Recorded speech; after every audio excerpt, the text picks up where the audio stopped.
Hello बच्चों, welcome to the channel. आज की क्लास में हम डिस्कस करने वाले हैं 2024 में आई क्वाड्रेटिक इक्वेशन के एक इंपॉर्टेंट केस स्टडी। तो चलिए स्टार्ट करते हैं। देखिए क्वेश्चन क्या बोल रहा है। A rectangular floor area can be completely tiled with 200 square tiles if the side length of each tile is increased by 1 unit. It would take only 128 tiles to cover the floor. Assuming the original length of each side of a tile be x unit and make a quadratic equation from the above information। ठीक है ना। तो चलिए question को थोड़ा और detail में समझ लेते हैं। क्वेश्चन ये कह रहा है कि एक रेक्टेंगुलर फ्लोर है, ठीक है, और उसका एरिया कंप्लीटली कवर हो जाता है अगर हम 200 स्क्वायर टाइल्स का यूज करते हैं। टाइल्स क्या है, स्क्वायर शेप में है, लेकिन टाइल्स की क्या लेंथ है या साइड क्या है ये हमें नहीं पता, ठीक है ना। If the side of length of each tile is increased by 1 unit, अगर हर टाइल की जो साइड की लेंथ है वो 1 यूनिट बढ़ा दी, जैसे मान लो 2 यूनिट की साइड है, 1 यूनिट बढ़ा दिया तो 3 यूनिट की हर एक साइड हो गई स्क्वायर टाइल्स की, ठीक है ना। तो ऐसा करने से क्या होता है कि 128 टाइल्स में ही पूरा का पूरा फ्लोर कवर हो जाता है। पहले कितनी लगती थी, 200 स्क्वायर टाइल्स लगती थी। अगर 1 यूनिट साइड लेंथ बढ़ा दी जाए तो नंबर ऑफ टाइल्स कम होकर के 128 टाइल्स बन जाएंगी। तो पहले इस कॉन्सेप्ट को समझते हैं कि नंबर ऑफ टाइल्स और एक रेक्टेंगुलर या किसी भी शेप के फ्लोर एरिया में क्या रिलेशनशिप होता है, उसको कवर करने का क्या मतलब होता है, ठीक है ना। तो चलिए इसे समझते हैं। तो देखो, अगर मैं इस पूरे के पूरे क्वेश्चन को एक फिगर से समझाना चाहूं तो ध्यान से आप देखो। तो मैंने एक रेक्टेंगुलर फ्लोर लिया है जिसकी लेंथ है 4 यूनिट्स और विड्थ है 3 यूनिट्स। अगर इस रेक्टेंगुलर फ्लोर का एरिया हम निकालें तो लेंथ इंटू विड्थ यानी 12 स्क्वायर यूनिट हो गया। तो इसी 12 स्क्वायर यूनिट को कवर करने के लिए हमें कितनी टाइल्स चाहिए, और मैंने जो टाइल्स ली हैं वो स्क्वायर टाइल्स ली हैं, और इन स्क्वायर टाइल्स की साइड लेंथ कितनी है, 1 यूनिट साइड लेंथ है। कितनी है, 1 यूनिट साइड लेंथ है। क्लियर है। तो एक स्क्वायर टाइल का एरिया कितना हो गया, साइड इंटू साइड यानी 1 इंटू 1 यानी 1 स्क्वायर यूनिट एरिया हो गया। तो एक टाइल का एरिया 1 स्क्वायर यूनिट हो गया और हमें कवर करना है 12 स्क्वायर यूनिट। तो कितनी नंबर ऑफ टाइल्स लगेंगी, चलो इस बात को समझ लेते हैं। देखो कवर करने का मतलब क्या है। तो जैसे मैं टाइल्स लगानी शुरू करूं, मैंने ये एक टाइल लगा दी, 1 स्क्वायर यूनिट एरिया इसने कवर कर लिया, फिर इसने 1 स्क्वायर यूनिट एरिया कवर कर लिया। इस तरीके से हम टाइल्स लगाते जाएंगे, देखते जाओ ध्यान से, ठीक है ना। तो ये हम ऐसे टाइल्स लगाते जा रहे हैं, ये देखिए, ठीक है। इस तरीके से आप टाइल्स प्लेस करते जा रहे हो और हमारा जो रेक्टेंगुलर एरिया है वो कवर होता जा रहा है। रेक्टेंगुलर एरिया क्या है, कवर होता जा रहा है, ठीक है ना। 1-2 मैनेज कर लेना कि भाई ये नहीं कि सर इतना कवर नहीं हुआ, ठीक है। तो वो सब वो फिगर की वजह से ऐसा हो रहा है। तो ये पूरा का पूरा एरिया कवर हो गया। अब ध्यान से देखो, तो 12 स्क्वायर यूनिट कवर करने के लिए हमने कितनी टाइल्स लगाई हैं। देखो 4, 4, 8 और 4, 12, हमने कितनी स्क्वायर टाइल्स लगाई हैं, 12 स्क्वायर टाइल्स लगाई हैं। और एक टाइल का एरिया कितना है, 1 स्क्वायर यूनिट, और पूरे फ्लोर का एरिया कितना है, 12 स्क्वायर यूनिट। तो यहां से एक कॉन्सेप्ट बनता है कि number of tiles into area of each tile is equal to total floor area, क्या ये कॉन्सेप्ट क्लियर हो गया।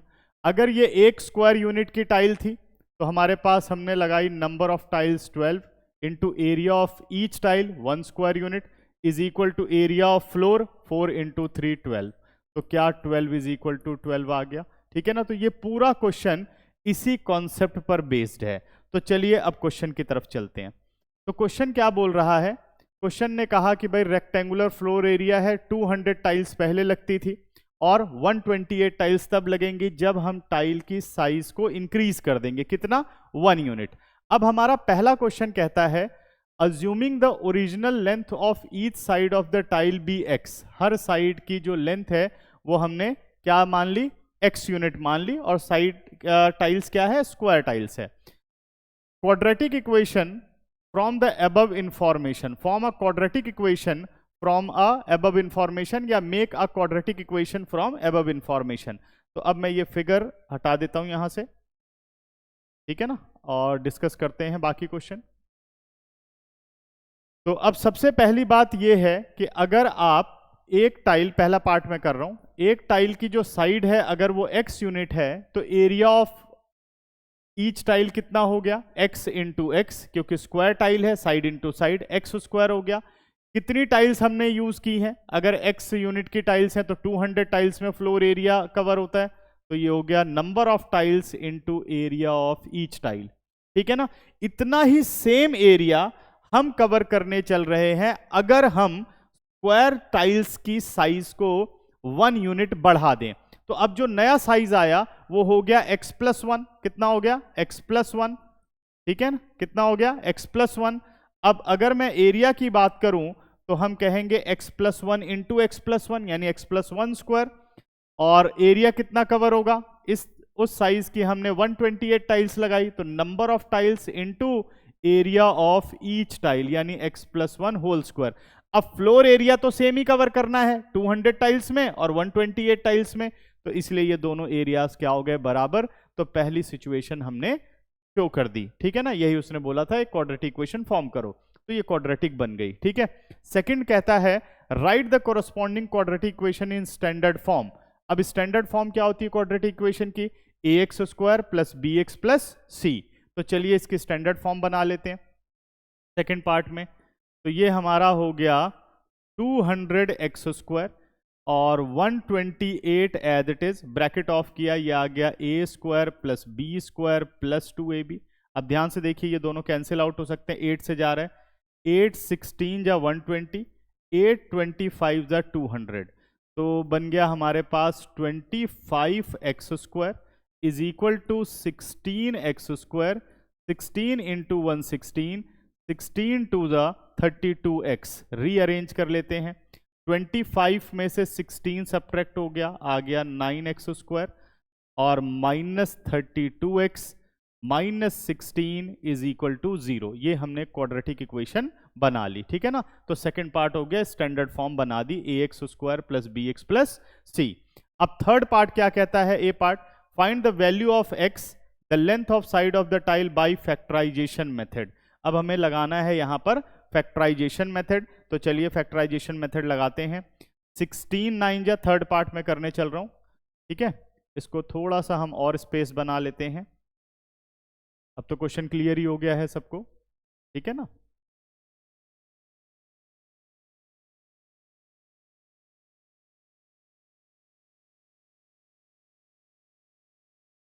अब हम सॉल्व करने चल रहे हैं इसका थर्ड पार्ट, ठीक है जी। तो थर्ड का ए पार्ट क्या कहता है हमें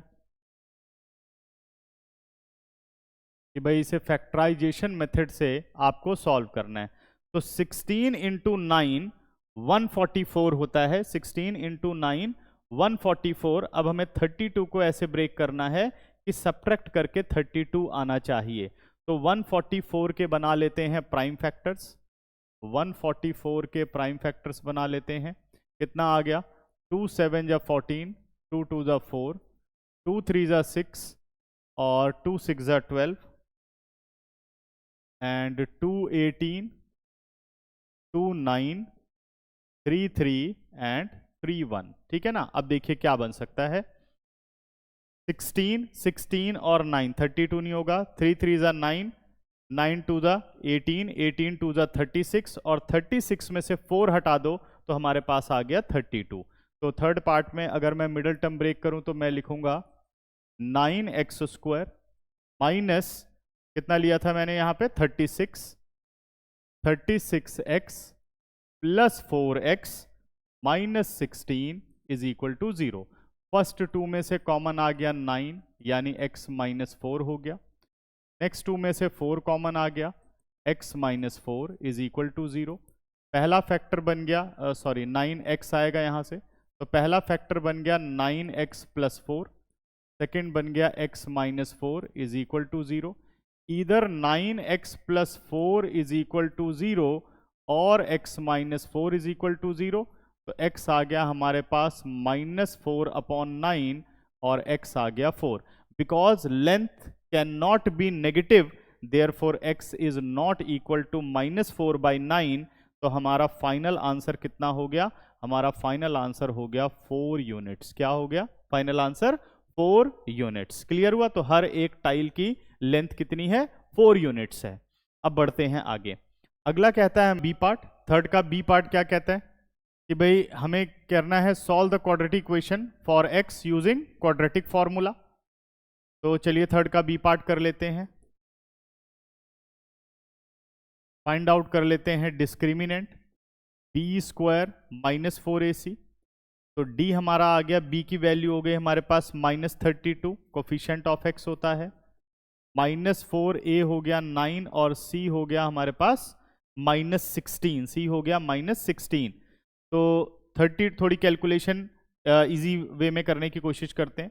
तो 32 इंटू 32 क्योंकि माइनस का प्लस हो गया, और माइनस और माइनस ये हो गया प्लस, 16 4 द 64 इंटू 9।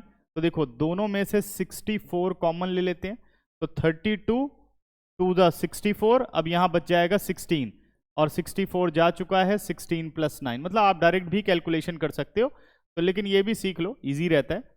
तो 64 और 16 + 9 हो गया हमारे पास 25। कितना हो गया? 25। तो दोनों ही परफेक्ट स्क्वायर है, पूरा सॉल्व मत करो, ऐसे ही रहने दो, ठीक है ना। अब मुझे फाइंड आउट करना है बच्चों x। तो x क्या होता है हमारे पास क्वाड्रेटिक फॉर्मूले में? x is equal to -b ± √d upon 2 into a। तो x की वैल्यू हमारे पास अब निकल के आएगी -b का मतलब कोफिशिएंट ऑफ x, तो माइनस और माइनस +32 ± √d, तो मैं लिख लेता हूं 64 इंटू 25 और होल अपॉन 2 इंटू a की वैल्यू कितनी है? 9। a की वैल्यू कितनी है? 9। ठीक है ना। अब ये दो पार्ट में ब्रेक कर दो, एक नेगेटिव और एक पॉजिटिव d साथ साथ ले लो।